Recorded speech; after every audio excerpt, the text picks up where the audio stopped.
High বন্ধুরা, আবার আমি চলে আসছি সৌমেন প্রামাণিক শেওড়াফুলি থেকে বাবা তারকনাথের মন্দিরে জল ঢালার জন্য চলে আসছি। আমি কিন্তু শেওড়াফুলি স্টেশনে হাঁটতে যাচ্ছি।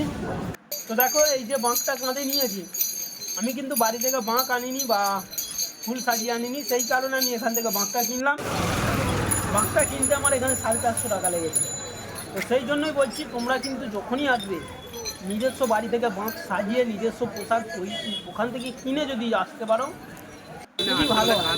এখানে যা দাম, কাঁধে চেপ পড়বি দরকার, যেই বাজেট করে আসবে সেই বাজেটে তোমাদের হবে না। সেই জন্যই বলছি বাঁক সাজিয়ে নিয়ে আসবে। আর আমরা কিন্তু এখন যাচ্ছি নিমায়ের ঘাটের দিকে। নিমায়ের ঘাটে কিন্তু বহু পুণ্যার্থী নিমায়ের ঘাটে গঙ্গা জল তোলে ঘটেছে, স্নান করে ওখান থেকে ঘুরে যায়। আমাদেরকে এই যে দাদাভাই নিয়ে যাচ্ছে, এই দাদাভাই সঙ্গে করে নিমায়ের ঘাটের জন্য নিয়ে যাচ্ছে। আমরা বলেছিলাম নিমায়ের ঘাটে আমরা ঘন্ট পাবো, তো নিয়ে যাচ্ছে। ওই দাদার সুপারিশ আমরা কিন্তু যাচ্ছি পিছু পিছু। দাদা কিন্তু আমাদের সঙ্গে একটা ব্যবহার করলো। তো বাঁক রাখার জন্য কিন্তু ওখানে যে যেমন পাচ্ছে টাকা আদায় করছে। কেউ বলছে 50 টাকা, কেউ 40 টাকা, কেউ 30 টাকা। আমরা কিন্তু 30 টাকা দিয়ে দাদার কাছে রেখেছিলাম।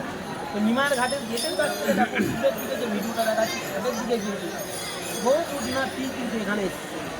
তো ভাবতে পারিনি যে শ্রাবণ মাসের বুধবার যে এত ভিড় হবে, তাহলে এত ভিড় হবে সেটাও সেই জন্য বলছি, যারা আসতে চাই তো আমার ভিডিওটা দেখতে পারো, ভিডিওটা পেয়ে যাবে।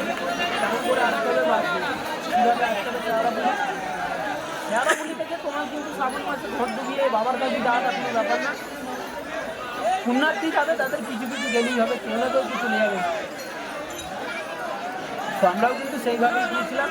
প্রথমেই কিন্তু গিয়েছিলাম আমরা শেওড়াফুলিতে, ঘর ডুবিয়েছিলাম তখন 5:30টার মধ্যে, 4:30 থেকে 5টা বাজে এরকম সময় ঘর ডুবিয়ে আমরা বেরিয়ে গিয়েছিলাম 5টার মধ্যে। তো আমরা যখন যাওয়ার পরে ডাকাতকালী যে প্রথম পৌঁছেছিলাম, ডাকাতকালী মায়ের মন্দির, তো সেখানে বাজে তখন 8টা। আমরা খুবই আস্তে আস্তে যাচ্ছিলাম বা আমরা এক জায়গায় বসেছিলাম, মিডিলে রেস্ট করেছিলাম বাঁক রাখার জন্য। ওখানকার জনগণ, স্থানীয় মানুষজন বাঁক রাখার জন্য সেরকম সিস্টেম করে দিয়েছে। তো আমরা রেখেছিলাম, রেখে একটু রেস্ট নিলাম। ডাকাতকালী গিয়েছিলাম তখন বাজে 8টা। তারপরে ওখান থেকে বাঁক তুলেছিলাম বাবা কাশী বিশ্বনাথের উদ্দেশ্যে, তখন বাজে 9:30। বাবা কাশী বিশ্বনাথের কাছে যখন আমরা যাই তখন কিন্তু রাত্রি প্রায় 12:30। তো সেই জন্যই বলছি, তোমরা কিন্তু যেমনভাবেই যাও খুব সাবধানে যাবে। নিজের বাসে লেখাই থাকে না, নিজের মাল নিজের দায়িত্ব রাখো। সেরকম রাতের অন্ধকার পড়বে, লাইট থাকবে না, রাস্তায় অন্ধকার। তো নিজের জিনিস নিজের দায়িত্বে রাখবে বা নিজে ভালোভাবে যাবে। বাবার কাছে যাচ্ছে বলে যে বাবা সব কিছুটা তোমাদের দেখবে সেটা না। আমরা যখন ঘন্টপাতে গিয়েছিলাম তখন কিন্তু জুয়ার, আমরা যখন ঘরটা ডোবাই তখন কিন্তু ভাড়া করে গিয়েছিলাম। তো দেখো, বহু পুণ্যার্থী এখানে কিন্তু এসছে। তবে এখানে একটা সিস্টেম ভালো আছে, মহিলাদের জন্য স্নান করা বা ঘর ডোবানোর ঘাট আলাদা, পুরুষের জন্য কিন্তু আলাদা। তোমরা সেইভাবেই কিন্তু যাবে বা ঘর ডোবাবে। এই আমার দুটো ভাই, মানে বন্ধু ভাই, তো তারাও ঘর ডোবাচ্ছে। তাদেরকেই প্রথম বললাম ঘরটা ডুবিয়ে। তো আমরা সকলে এক এক করে ঘর ডুবিয়ে রেডি হয়ে গেছি।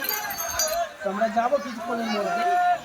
তো তোমরা যদি ভিডিওটা তোমাদের ভালো লেগে থাকে বা উপকার হয়ে থাকে, তোমরা ভিডিওটা লাইক করবে, শেয়ার করবে অ্যান্ড সাবস্ক্রাইব করবে। তোমাদের একটা লাইক বা একটা ভিডিও বানাবার জন্য আরও মোটিভেটেড করে। তো চলো ভিডিওটা দেখতে থাকো।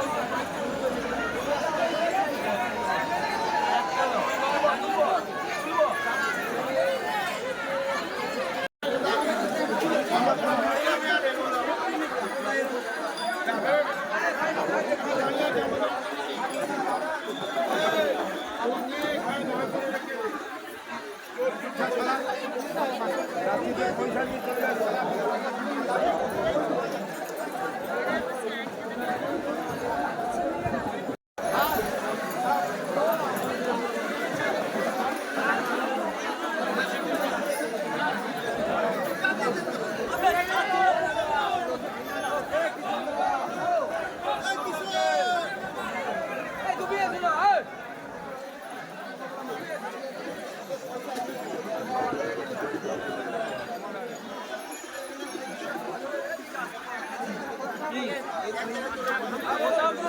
দেখবে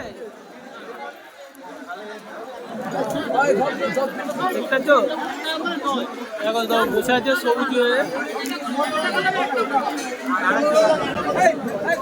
কি আছে দেখবো এইখানটা